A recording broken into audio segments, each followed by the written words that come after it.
Мына Құдайға шүгірлер болсын, Зулхиджа айына дағы жетіп келдік. Зулхиджа айында мына миллиондаған дүниеден мұсылмандар барып ажылықты қылышат. Бұл ажы айы болып есептелінеді. Алла Субханала Таала дағы ушундай кейбір өзі жаратқан күндердің içinde кейбір күндерді өзгөчөлөнтүп шарапаттуу кылып коёт экен.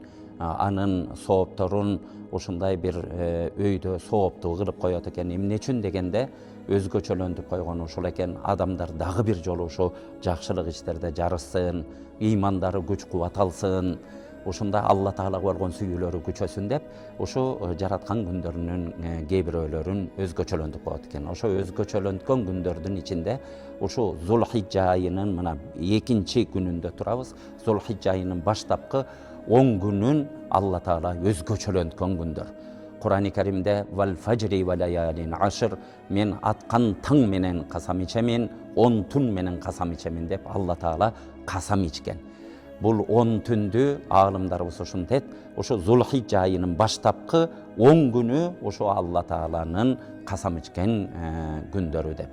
Урматтуу бир туугандар, бул күндөрдө Пайгамбарыбыз саллаллаху алейхи ва саллям өзүнүн хадисинде күндөрдүн ичинде ошо жакшы иш кылынган күндөрдүн ичинде Алла Таалага эң жагымдуусу бул Зулхиджа айынын баштапкы 10 күнүндө кылынган жакшы амалдар Алла Таалага жагымдуу дейт, урматтуу бир туугандар.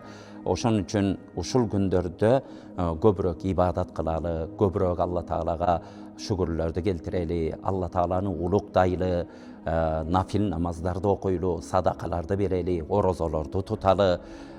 Бул күнү Арафат күнү бар. Эмне улук болуп калды десе, ушу 10 күндүн ичинде Арафат күнү бар. Арафат күнүндө мына биздин Кыргызстаныбыздан 6000 ажыбыз азыр Мекке шаарында, дүйнө боюнча 3-4 миллиондой киши ошол жерде Алла Таалага жалынып жалбара турган күндөр.